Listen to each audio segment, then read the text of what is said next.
दोनों फ़िल्मों ने कोशिश की, ऐसा नहीं कि नहीं की बट हम हमारी एक ही इश्यू आ रही थी कि वो दिवाली का थीम था। वो एक झिझक थी कि कभी और आएँगे और वो थीम कनेक्ट होगा या नहीं होगा, बस उस वजह से, वरना कभी हमारा वो हो क्लैश होता ही नहीं है कभी किसी के साथ। लोग पूछ रहे थे कि अब अगली कॉप फ़िल्म कौन-सी बनेगी? 2008 से हम कॉन्स्टेंटली यही कर रहे हैं। मैं खुश हूँ कि लोगों को फ़िल्म पसंद आ रही है और इतने दिन अब हो चुके हैं लेकिन फ़िल्म चल रही है और एक रेवेन्यू जनरेट हो रहा है थिएटर्स के लिए। लोग फ़िल्म देखने जा रहे हैं। तो ऑब्वियसली खुशी है इस बात की। तो ये क्या क्लैश कहीं टाला जा सकता था या नहीं, नहीं? हम दोनों फ़िल्मों ने कोशिश की, ऐसा नहीं कि नहीं की बट हम हमारी एक ही इश्यू आ रही थी कि वो दिवाली का थीम था, रामलीला की वजह से, वरना हम कभी भी आ जाते। खाली वो एक झिझक थी कि कभी और आएँगे और वो थीम कनेक्ट होगा या नहीं होगा, बस उस वजह से, वरना कभी हमारा वो हो क्लैश होता ही नहीं है कभी किसी के साथ। दूसरी बात अगर लेकिन आज देखें तो दोनों फ़िल्मों ने हफ़्ते भर के बाद 300 करोड़ से ज़्यादा का रेवेन्यू जनरेट किया है, जो एक मतलब जो रेयर है कि 2 फ़िल्में आएँ और दोनों चलती रहें और इतना रेवेन्यू 1 हफ़्ते में जनरेट हो। वो मीडिया हाइप और क्लैश की वजह से जो एक प्रोग्रेसिव चीज़ है, उसके बारे में कोई बात ही नहीं कर रहा है, जो थिएटर्स के लिए या हमारे एग्ज़िबिटर्स के लिए या हमारी इंडस्ट्री के लिए कि that kind of a revenue is being generated in 1 week. एक हिंदी फ़िल्म से इतना बड़ा रेवेन्यू जनरेट होना बहुत बड़ी बात है एंड वो अभी भी चल ही रहे हैं। एंड वो चलते रहेगा पूरा महीना बिकॉज़ कोई फ़िल्में ज़्यादा हैं नहीं for the whole month. So that's a beautiful thing and a big thing and I am happy कि रेवेन्यू जनरेट हो रहा है दोनों फ़िल्मों से। जी, मनमोहन बिल्कुल। देसाई एरा के बाद कोई ऐसा है कि अब ये बोलते जा रहे हैं कि सिर्फ रोहित शेट्टी कर सकते हैं। नहीं, कैसे हैंडल करते हैं इनको? नहीं कोई मुश्किल नहीं है। देखिए ये एक पब्लिक के लिए मीडिया प्रेज़ेंटेशन में स्टार्स होता है। बट जब वो सेट पे होते हैं तो they are like any other technician. वो काम करने आते हैं और जो कई लोग हैं इनमें से जैसे अजय सर हो गए या अक्षय साहब हो गए या टाइगर रणवीर हो गए, ये पहले से हैं इस यूनिवर्स में।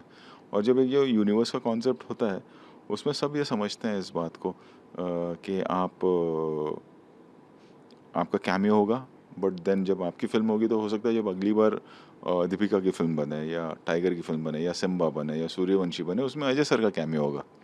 तो वैसे ही जैसे हम सूर्यवंशी बना रहे थे तो उसके एंड में अजय सर आते हैं, रणवीर आता है। तो जब यूनिवर्स जो अभी कल्चरली अभी शुरू हुआ है कई कुछ सालों से, 2018 में हमने पहली बार सिम्बा में ये शुरू किया था, बहुत लोग करते हैं which is a very good thing. तो अब एक्टर्स भी ये समझते हैं कि यूनिवर्स है तो हमारा कैमियो होगा and then there will be a film on उस पर्टिकुलर कैरेक्टर पे। है ना, आपकी इस पूरी कास्ट में एक तो अजय सर के बारे में बहुत बड़े प्रैंकस्टर हैं, ऊपर से अक्षय सर आ गए। ये ऑफसेट क्या माहौल रहता था? नहीं, इस फ़िल्म में इतना नहीं हो पाया क्योंकि बहुत मेहनत लगी। आप भी कम नहीं है सर। जी, नहीं लेकिन ये बहुत ही फ़िल्म क्योंकि ये फ़िल्म का स्केल बहुत ज़्यादा बड़ा था हाँ।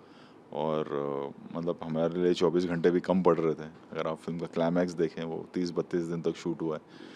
और तो इस तरह का ज़्यादा मस्ती ज़्यादा आपस में जो इन लोग बैठ के करते थे वो ठीक है बट इस तरह का इतना वक़्त नहीं मिला ये सब करने इस फ़िल्म में। फिर भी कोई ऐसा नहीं, इंसिडेंट इस जो फ़िल्म में यादगार ऐसा रहा कुछ है, नहीं ऐसा है। कुछ शेयर करना? ऐसा कुछ नहीं।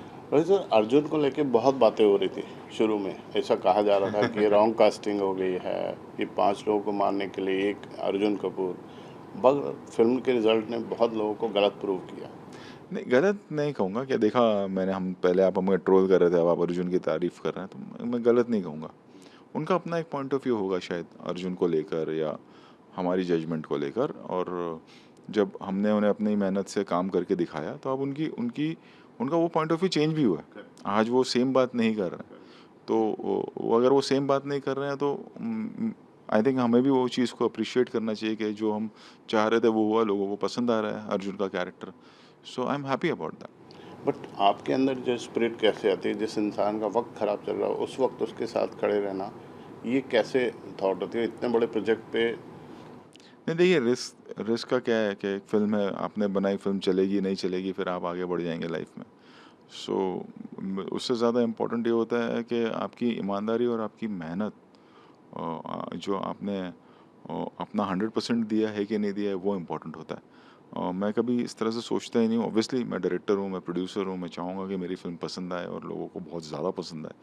बट उससे ज़्यादा इम्पोर्टेंट होता है कि मेरे लिए कि हमने ऑनेस्टली मेहनत की है या नहीं, वो इम्पोर्टेंट होता है। अर्जुन ने उतनी ऑनेस्टली मेहनत की है या नहीं, या हम सब ने मिलकर, अर्जुन पहली बार हमारे साथ काम कर रहा है तो उसने अपना 100% दिया, हमने हमारा 100% दिया, और हमने फिर किस्मत और ऑडियंस पे छोड़ दिया और उन्होंने उसे पसंद किया।